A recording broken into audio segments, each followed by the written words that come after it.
Antes de convertirse en uno de los hombres más influyentes de la historia, antes de cambiar la forma en que el mundo usa la tecnología, Steve Jobs fue solo un joven inseguro, rebelde y sin rumbo claro.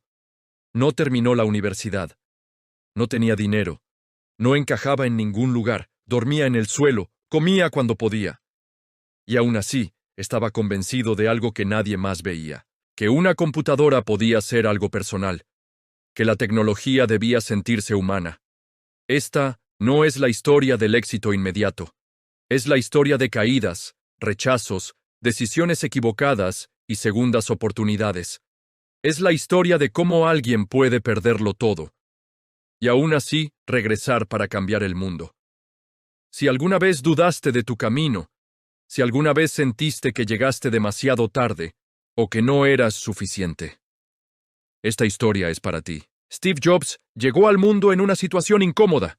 No fue recibido con celebraciones ni planes claros.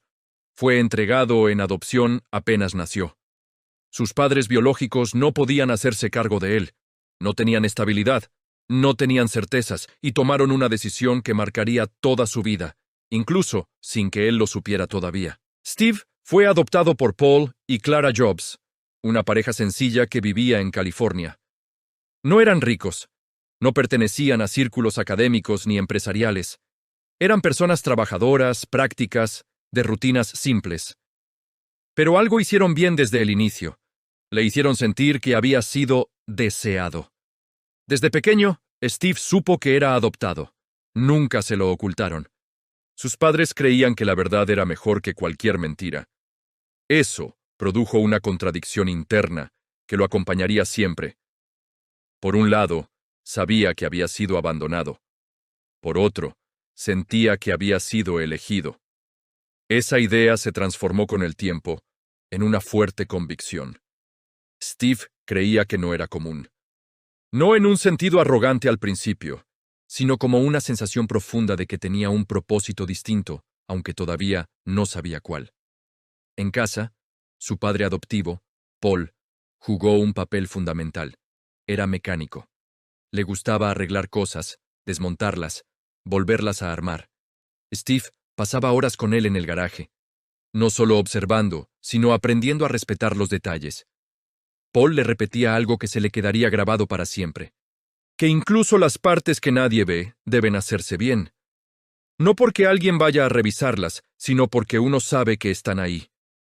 Esa enseñanza se convertiría, muchos años después, en una obsesión por el diseño, la perfección y el control. Pero como niño, Steve no era fácil. Era inquieto, se aburría rápido. Hacía preguntas incómodas, cuestionaba órdenes. En la escuela sus maestros no sabían cómo manejarlo. Era claramente inteligente, pero no obediente. Algunos pensaban que tenía problemas de conducta. Otros creían que estaba desperdiciando su potencial. Sus padres fueron llamados varias veces a la escuela. Les decían que su hijo no encajaba en el sistema tradicional. Durante un tiempo, Steve se sintió fuera de lugar. No era popular, no era deportista, no seguía las reglas sociales como los demás. Eso lo volvió más introspectivo, más solitario, más rebelde. Conforme crecía, su personalidad se volvía más intensa. No toleraba la mediocridad. No aceptaba explicaciones simples. Todo tenía que tener sentido, según él. En la adolescencia ocurrió algo clave. Steve descubrió la electrónica. No fue amor a primera vista, fue obsesión. Circuitos, piezas, componentes, lógica. Por primera vez, su mente encontró un terreno donde podía explorar sin límites. Pasaba horas leyendo, probando, fallando, intentando de nuevo. No buscaba aprobación, buscaba comprender. Ahí conoció a Steve Wozniak. Wozniak era distinto a él en casi todo. Tranquilo, paciente, extremadamente brillante. Mientras Wozniak se enfocaba en cómo funcionaban las cosas, Jobs se enfocaba en por qué importaban. La relación entre ambos fue extraña desde el inicio. No eran iguales, pero se complementaban. Jobs tenía carisma, tenía visión, tenía una capacidad natural para persuadir y liderar. Pero también tenía un lado oscuro que empezaba a crecer. Consumía drogas. experimentaba con sustancias, buscaba respuestas en lugares extremos. No era simple rebeldía, era una búsqueda desesperada de identidad. Leía filosofía oriental, exploraba espiritualidad, cuestionaba la vida, el sistema, la autoridad. A veces parecía perdido, a veces parecía adelantado a su tiempo. Cuando terminó la preparatoria, ingresó a la universidad. Pero desde el inicio se sintió incómodo. Las clases no lo llenaban, las reglas lo asfixiaban. Sentía que estaba siguiendo un camino impuesto. Duró poco. Abandonó la universidad. No lo hizo con un plan claro, no lo hizo con seguridad económica, lo hizo con intuición. Para muchos, fue una locura, un desperdicio de oportunidad. Para Steve, era coherencia. Siguió asistiendo a clases que le interesaban. Dormía en el suelo de amigos, recogía botellas para tener dinero. Vivía de forma simple, casi precaria. Pero su mente estaba más activa que nunca. Aún no existía Apple. Aún no existía el éxito. Aún no existía la fama. Solo existía un joven complicado, obsesivo, brillante y contradictorio, que sentía, sin poder explicarlo, que estaba destinado a crear algo diferente. Y ese presentimiento estaba a punto de encontrar su momento. Después de abandonar la universidad, Steve Jobs no regresó a casa con un plan claro. No tenía un camino definido ni una meta concreta. Solo tenía una mezcla peligrosa de intuición, inconformidad y ambición. Vivía de manera austera. Dormía donde podía. Comía poco. Pasaba la mayor parte del tiempo pensando en cómo unir dos mundos que, para la mayoría, no tenían relación: la tecnología y las personas. En esos años, las computadoras eran máquinas frías, complicadas, diseñadas para expertos, ingenieros o grandes instituciones. Steve veía eso como un error. No quería que las computadoras fueran solo herramientas técnicas. Quería que fueran objetos personales, cercanos, intuitivos. Mientras tanto, Steve Wozniak seguía construyendo circuitos por diversión. No pensaba en negocios, no pensaba en empresas, solo disfrutaba crear. Un día, Wozniak diseñó una computadora simple, funcional y barata. No era elegante, no era bonita, pero funcionaba. Steve lo vio claro de inmediato. Ahí había algo grande. Donde Wozniak veía un proyecto personal, Steve veía una oportunidad. No una oportunidad para hacerse rico, sino para cambiar la forma en que la gente interactuaba con la tecnología. Decidieron venderla. No tenían oficina, no tenían dinero, no tenían experiencia empresarial, tenían un garaje. Ese garaje se convirtió en el lugar donde nació Apple. No como mito romántico, sino como espacio improvisado, desordenado y lleno de errores. Trabajaban largas horas. Fallaban constantemente. Aprendían sobre la marcha. Steve no era un líder amable. Exigía demasiado. Pedía lo imposible. Presionaba sin descanso. A veces motivaba. A veces intimidaba. Pero también tenía una habilidad que pocos tenían. Sabía convencer. Convencer a otros de que su visión era posible. Convencer a inversores. Convencer a empleados. Convencer al mundo. Apple empezó a crecer más rápido de lo esperado. Lo que comenzó como un experimento en un garaje se convirtió en una empresa real, con empleados, con productos, con expectativas, y Steve, sin darse cuenta, pasó de ser un joven rebelde a un director ejecutivo muy joven. El éxito llegó rápido, demasiado rápido. Steve no estaba preparado emocionalmente para liderar una empresa en expansión. No sabía manejar equipos grandes. No sabía escuchar críticas. Creía firmemente que su visión era la correcta. Y muchas veces lo era. Pero otras veces, no. Su personalidad se volvió más dura, más exigente, más conflictiva. Algunos empleados lo admiraban, otros lo temían. Mientras Apple crecía, también crecían los problemas internos. Steve quería controlarlo todo: el diseño, el software, los tiempos, las decisiones. No delegaba con facilidad, no confiaba en cualquiera. Y eso empezó a pasar factura. La empresa creció tanto que dejó de ser un proyecto personal. Ahora era una corporación, con inversionistas, con juntas directivas, con presión externa. Steve se sentía incómodo. Sentía que su creación ya no le pertenecía del todo. Aún así, Apple lanzó productos revolucionarios. Cambió industrias. Ganó atención mundial. Steve Jobs se convirtió en una figura pública. Joven, brillante, polémica. Parecía haberlo logrado todo. Demasiado pronto. Pero el éxito temprano suele ocultar algo peligroso: la falta de madurez para sostenerlo. Y Steve estaba a punto de enfrentarse al golpe más duro de su vida. Uno que no venía de la competencia, no venía del mercado, venía desde dentro. Y ese golpe lo cambiaría para siempre. A comienzos de los años 70, el mundo no estaba pensando en computadoras personales. Las computadoras eran enormes, costosas, y estaban encerradas en universidades, gobiernos y grandes empresas.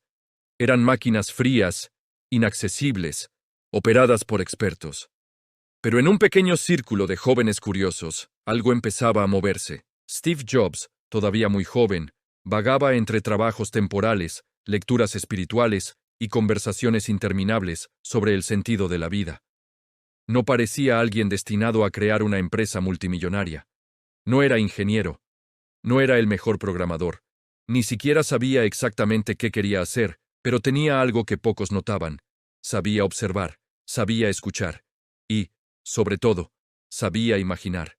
En ese mismo periodo, Steve comenzó a frecuentar reuniones de aficionados a la electrónica.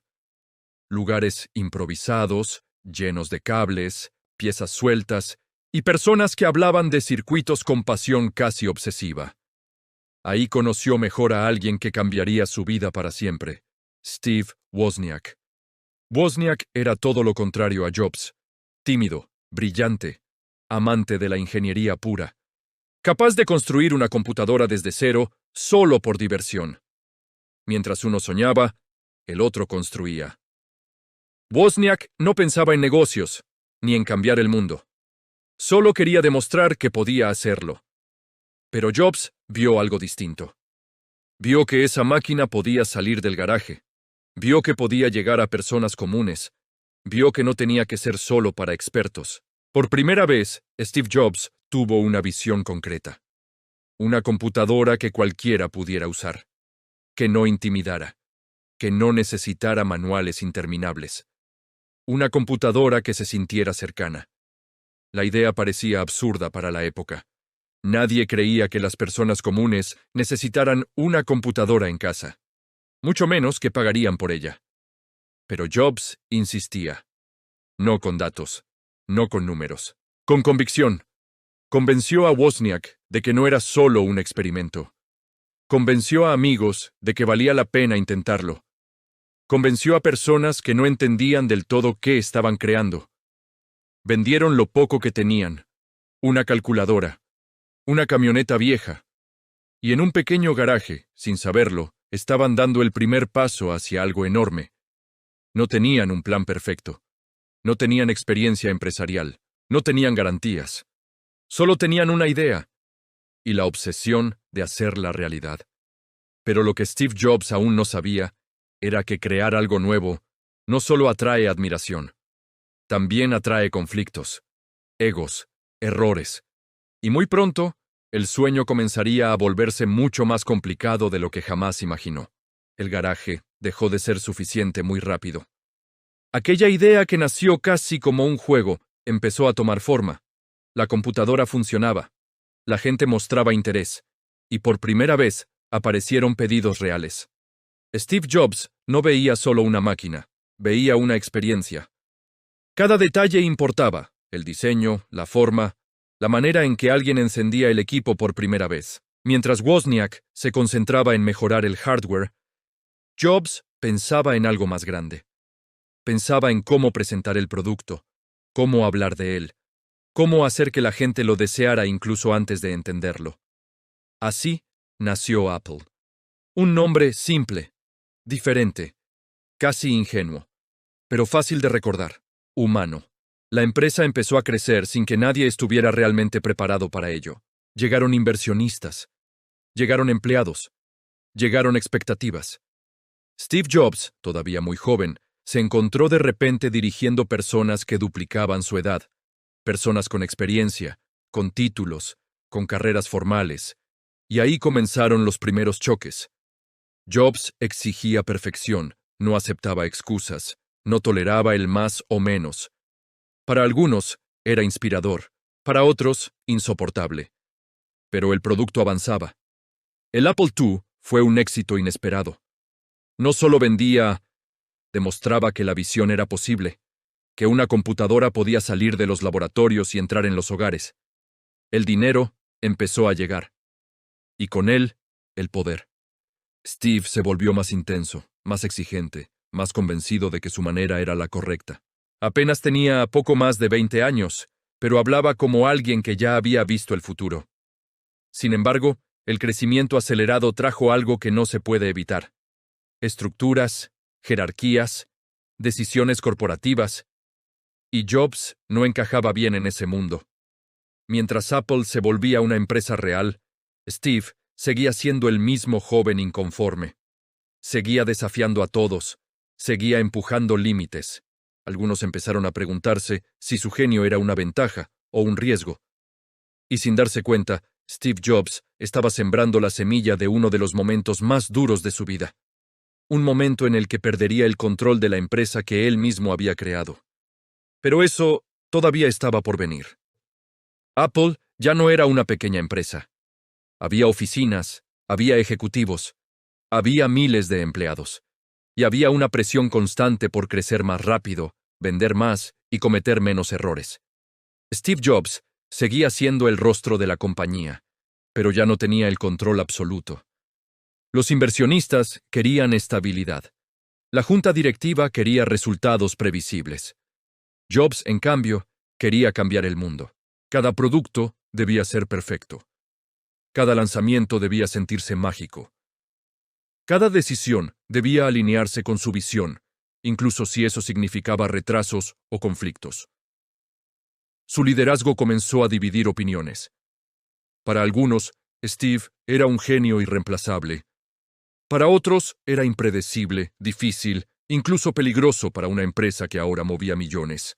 El proyecto más ambicioso de ese momento era la Macintosh, una computadora pensada para personas comunes, con una interfaz gráfica, con un mouse, algo que nadie más estaba ofreciendo de esa forma. Steve se involucró obsesivamente. Dormía poco, exigía jornadas interminables, desafiaba constantemente a su propio equipo, frases duras, cambios de último minuto, expectativas imposibles. Pero el producto avanzaba. El lanzamiento fue histórico.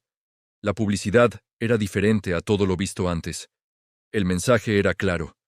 Apple no era como las demás empresas. Y por un momento, todo parecía funcionar. Pero detrás del escenario, la tensión era insostenible. Las ventas no cumplieron con todas las expectativas. Los costos eran altos. La competencia avanzaba rápido. La junta comenzó a perder la paciencia. Steve Jobs, con poco más de 20 años, empezó a quedarse solo. Aliados que antes lo apoyaban comenzaron a dudar. Personas que él mismo había llevado a la empresa empezaron a verlo como un obstáculo. Las reuniones se volvieron silenciosas. Las decisiones se tomaban sin él. Su influencia se reducía día a día, hasta que llegó el golpe final. Steve Jobs fue apartado de la compañía que él mismo había fundado. No hubo discursos. No hubo despedidas emotivas. Solo una decisión fría. De un día para otro, dejó de tener poder en Apple. El joven que había creado una revolución tecnológica se encontró sin empresa, sin control y con su ego profundamente herido. Para muchos, ese habría sido el final de la historia.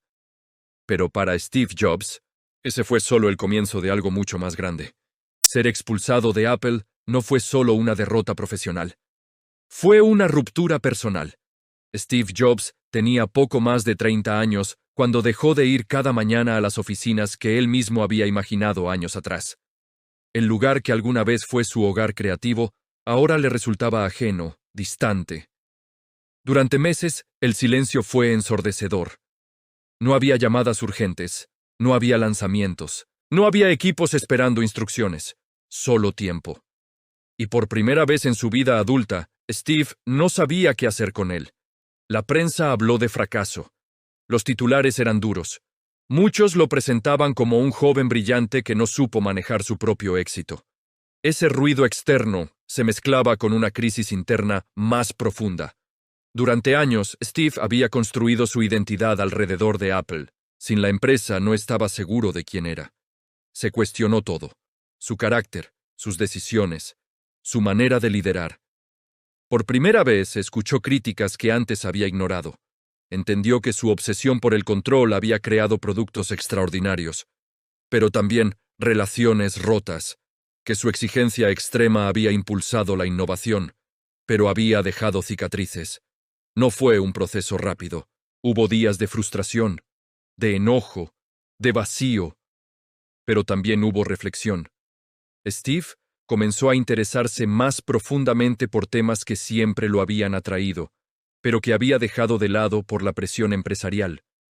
El diseño como lenguaje emocional, la filosofía oriental, la simplicidad como forma de poder. Viajar se volvió una necesidad. Caminó sin rumbo por ciudades desconocidas. Pasó tiempo solo. Observó cómo otras culturas entendían el trabajo, la creatividad y el tiempo. Ese distanciamiento no lo debilitó, lo reordenó. Con menos ego y más claridad, empezó a preguntarse qué tipo de empresa quería crear ahora. No para inversionistas, no para competir, sino para expresar ideas. Así nació una nueva etapa. Fundó una compañía llamada Next. No era un proyecto para hacerse rico rápidamente. Era una apuesta por la excelencia absoluta. Cada computadora debía ser una obra de arte. Cada detalle debía tener sentido. Cada línea de diseño debía comunicar intención. Next no fue un éxito comercial inmediato. De hecho, estuvo lejos de serlo. Pero se convirtió en un laboratorio personal. Ahí Steve Jobs aprendió a liderar de otra forma, a escuchar más, a construir equipos pequeños y profundamente comprometidos. Al mismo tiempo, ocurrió algo que marcaría su visión para siempre. Steve adquirió un pequeño estudio de animación que estaba a punto de desaparecer. Nadie imaginaba su potencial. Ese estudio se llamaba Pixar. Durante años, Pixar perdió dinero. Las dudas eran constantes. La paciencia era puesta a prueba. Pero Steve ya no reaccionaba como antes. Había aprendido a esperar, a confiar en procesos largos, a entender que las grandes transformaciones no ocurren de la noche a la mañana. Mientras Apple seguía su camino sin él, Steve estaba construyendo algo invisible para el mundo. Una versión distinta de sí mismo, más consciente, más paciente, más peligroso. Porque ahora no solo tenía visión, tenía experiencia, y el tiempo empezaba a jugar a su favor.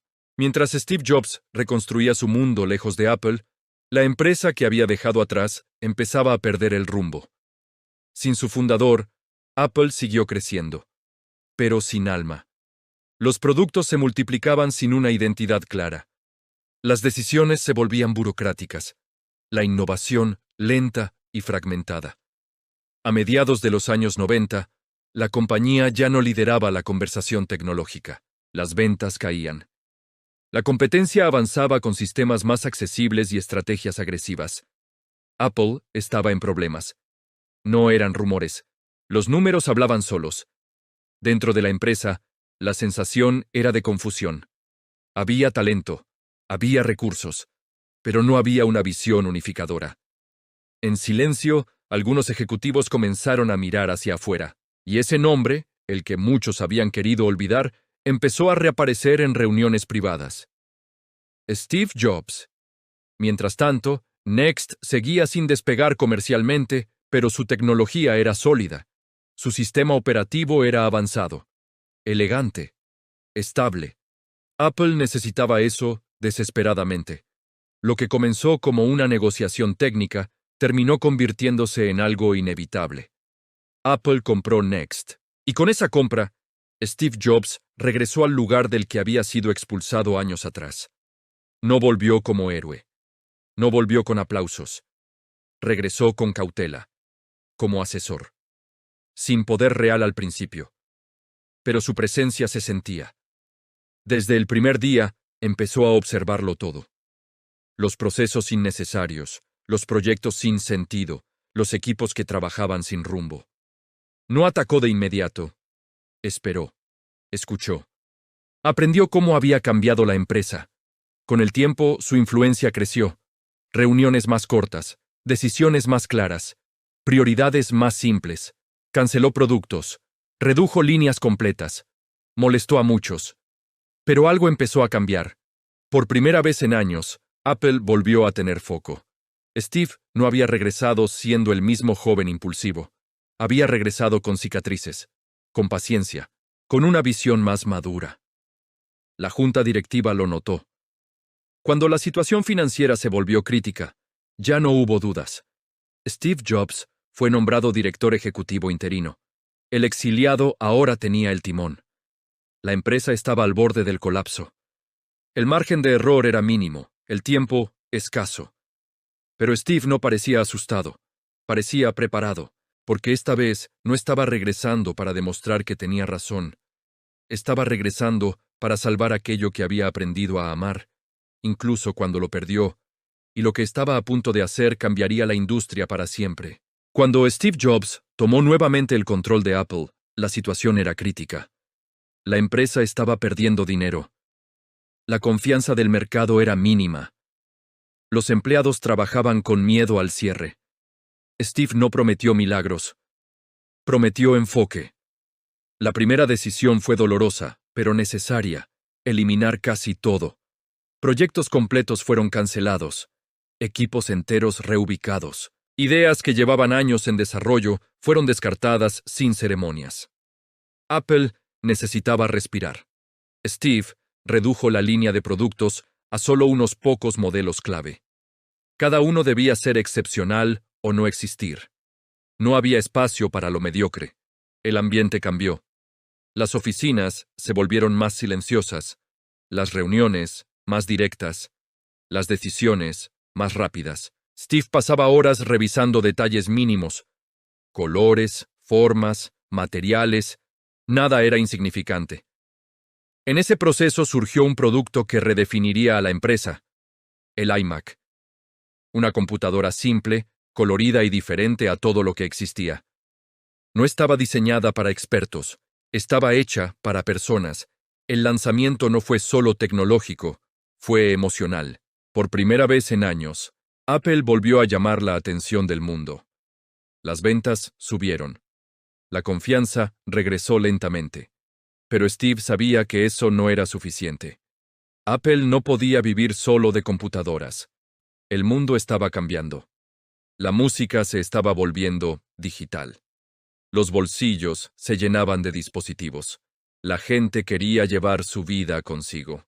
Steve vio la oportunidad antes que muchos. Así nació el iPod. Pequeño, elegante, intuitivo. No fue solo un reproductor de música. Fue una experiencia. Con el iPod llegó una idea aún más grande: un ecosistema.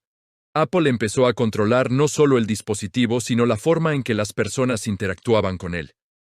Ese mismo pensamiento se expandió con el paso de los años. Pantallas más grandes, tecnología más simple, diseño más humano. El resultado fue inevitable. El iPhone. Un dispositivo que no parecía revolucionario en especificaciones, pero lo cambió todo. Teléfono, reproductor, computadora, todo en uno. Apple dejó de ser una empresa que fabricaba productos. Se convirtió en una compañía que moldeaba comportamientos. Steve Jobs, el joven expulsado años atrás, ahora lideraba una de las transformaciones más grandes de la historia moderna. Pero no se dejó llevar por la euforia. Sabía que el tiempo no perdona. Mientras Apple alcanzaba niveles históricos, su salud empezaba a deteriorarse. Las batallas personales se volvieron silenciosas. El ritmo ya no era el mismo. Aún así, seguía presente, guiando, corrigiendo, pensando en el futuro. No hablaba de legado, hablaba de trabajo, porque para Steve, cada producto era una conversación con el mundo, y esa conversación todavía no había terminado. A medida que Apple alcanzaba alturas impensables, El ritmo de Steve Jobs comenzaba a cambiar.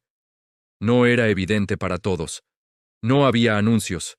No había explicaciones públicas. Pero algo era distinto. Las ausencias se hicieron más frecuentes. Las presentaciones, más cortas. Los silencios, más largos. Steve seguía siendo el centro creativo de Apple, pero ahora cada jornada tenía un peso adicional. El cuerpo empezaba a pasar factura. Años atrás había enfrentado una enfermedad grave. Había regresado al trabajo con la misma intensidad de siempre, como si el tiempo fuera infinito. Pero no lo era. Aún así, se negaba a desaparecer. Seguía involucrado en cada decisión clave. Seguía revisando prototipos. Seguía ajustando detalles que pocos notarían, pero que él consideraba esenciales. En esos años, Apple lanzó productos que consolidaron su dominio. El iPhone evolucionó. El ecosistema creció. La empresa se convirtió en una de las más valiosas del planeta. Desde afuera, parecía una historia de triunfo absoluto. Desde adentro, era una carrera contra el reloj. Steve era consciente de su fragilidad, pero no hablaba de ella. Prefería hablar de ideas, de futuros posibles, de lo que aún no existía. Comenzó a preparar a otros. Delegar no era natural para él, pero entendía que era necesario. Compartía su forma de pensar, su obsesión por la simplicidad, su rechazo a lo innecesario. Cada conversación era una transferencia silenciosa de visión. En público, mantenía la compostura. En privado, aceptaba lentamente que no estaría allí para siempre. Ese reconocimiento no lo debilitó. Lo volvió más preciso, más selectivo. Cada presentación parecía tener un peso histórico. Cada palabra, medida. Cada silencio, intencional. Apple ya no dependía solo de su presencia física, dependía de la cultura que había sembrado. Y eso era lo que realmente importaba. Mientras el mundo celebraba cifras récord y lanzamientos icónicos, Steve Jobs enfrentaba la realidad más difícil. El tiempo no se puede rediseñar, y aún así siguió creando hasta el final. Porque para él, vivir siempre había significado lo mismo que construir. Llega un punto en la vida en el que el ruido se apaga. Los titulares desaparecen. Las cifras dejan de importar. Las comparaciones pierden sentido. Para Steve Jobs, ese momento no llegó con anuncios ni ceremonias. Llegó en calma. Apple ya no necesitaba su presencia diaria. La empresa había aprendido a caminar sola. La visión estaba sembrada. En sus últimos años, Steve hablaba menos de tecnología y más de propósito. No de productos, sino de significado. Comprendió que las ideas más poderosas no son las que dominan el mercado, sino las que cambian la forma en que las personas se relacionan con el mundo. Su historia nunca fue solo sobre computadoras. Fue sobre atreverse a pensar distinto, sobre confiar en la intuición cuando nadie más lo hace. Sobre aceptar que fallar no es el final, sino parte del proceso. Steve Jobs murió dejando una empresa sólida, pero sobre todo, dejando una forma de ver la creación. Una manera de unir tecnología y humanidad, funcionalidad y belleza, silencio y emoción. Hoy, millones de personas usan dispositivos que nacieron de esa visión, pero muy pocos recuerdan los años de duda, de rechazo, de caída. Y ahí está la verdadera lección. No en el éxito final, sino en la persistencia silenciosa. En seguir construyendo incluso cuando el mundo no está mirando. Steve Jobs no fue perfecto. No fue fácil. No fue cómodo. Pero fue coherente. Y a veces eso es suficiente para cambiar la historia. Porque al final, no se trata de cuánto se logra. Se trata de qué permanece. La historia de Steve Jobs no es una historia de perfección. Es una historia de coherencia. De alguien que se atrevió a pensar distinto, incluso cuando nadie más lo hacía. De alguien que cayó, fue rechazado y regresó transformado. Si esta historia te dejó algo, si te hizo reflexionar o inspirarte, suscríbete al canal. Aquí contamos historias reales de personas que cambiaron su destino con tiempo, decisiones y perseverancia. Porque las grandes historias no comienzan con éxito. comienzan con dudas. Y apenas estamos empezando.